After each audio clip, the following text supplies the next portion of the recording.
Good day, Auto Hauser Day. I hope na okay po kayong lahat.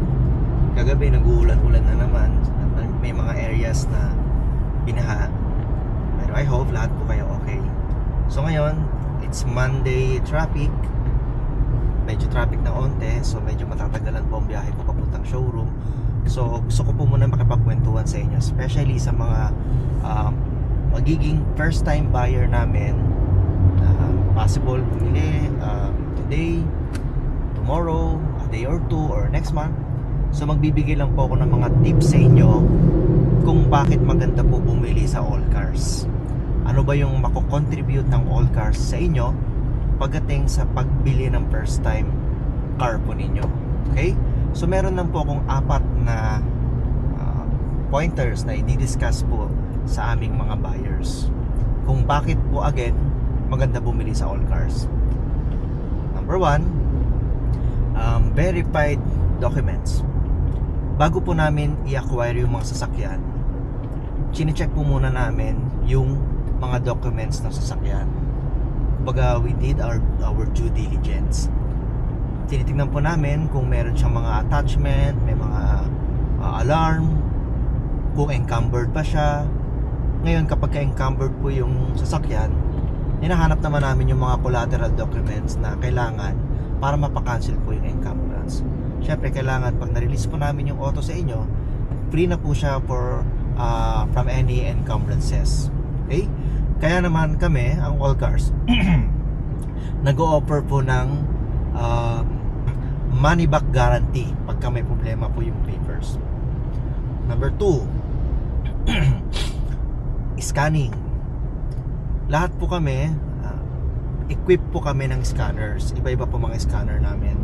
Lagi po akong may dalang scanner also. Kasi, number 1, kapag chine-check po namin ang sasakyan, ini-scan po muna namin yon. Kasi through scanning, or yung OBD, on-board diagnostic scanning, makikita na po namin doon yung history ng sasakyan. Nalalaman namin kung nag-deploy na yung airbags, may mga existing na problema sa electrical, tapos mechanical, nakikita po namin yun doon. And bukod doon, yung mileage, mahalaga sa amin yan.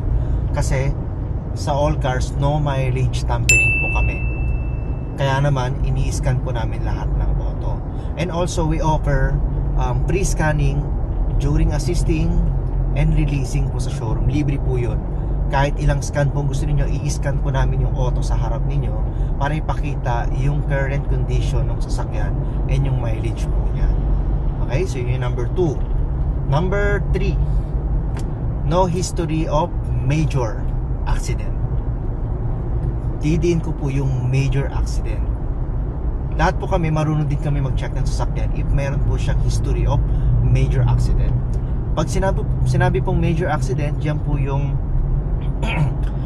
may crumpled sa loob ng sasakyan, may tama yung frame, yung subframe, tapos may mga sumasilya yung loob, may mga dinugtong na bakal. Yan po yung mga major accident na talagang obvious na obvious pag sinilip po yung ilalim or yung loob, pag tinanggal po yung mga clip.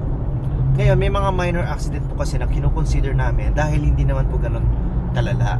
For example, yung mga sumabit lang na bumper, mga gasgas, yan yung mga ganyan. Kasi second hand po yan eh. So expect po natin na meron talaga siyang mga flaws or imperfections. Kasi even ako yung sasakyan ko, nagugulat na lang ako, may mga maliliit na scratches, mga tama. Pero ang mahalaga, hindi po gumalaw yung frame or may mga matitinding tama sa sasakyan. Even po yung mga salamin, chine-check po namin yan. Like yung mga windshield, yung salamin sa paikot ng sasakyan, titignan po namin yan kung napalitan na, just to make sure po na malaman namin yung history ng auto. Kaya expect po natin sa showroom may mga makikita po kayo na may mga repainted, hindi po dahil sa may major accident. Mga inaayos lang po namin yon kasi gusto po namin na poging-pogi yung sasakyan pag i-release na po sa inyo. Okay? Number 4, no history of flood. Two-way po ako mag-check ng sasakyan if flooded. Number 1 ko pang chine-check yung flooring. Tinitingnan ko po muna sa flooring kung inabot siya ng tubig. Kasi may mga cases po na pag nagda-drive, lalo na pag mga mabababa yung sasakyan, tapos tag-ulan, lalo't ngayon, umuulan-ulan na naman, may mga matataas na tubig na inaabot ko yung flooring. Ngayon, chine-check din po namin yon kung gaano katindi yung damage na nagawa nung naabot yung flooring. Minsan makikita namin na nabakbak na ng kalawang yung ilalim, sa ilalim ng upuan, pati yung mga wiring sa apektuhan na, kaya nakikita din po yun sa scanner. Ngayon, kapag gano'n na po katindi yung damage, hindi na po namin yung kinukuha. And of course, kapag tinamaan yung flooring, number 2 checking ko po is yung ceiling. Tinitingnan ko naman kung inabot po hanggang bubong or binaha talaga yung sakyan hanggang bubong. So automatically hindi na po namin yun kinukuha. Okay? So yun yung 4 na reason kung bakit maganda po bumili sa All Cars. Ngayon, kung gusto po ninyo ng iba pang information, pwede ko yung pumunta sa showroom, hanapin nyo lang po ako, then ako po mismo ang mag-a-assist po sa inyo.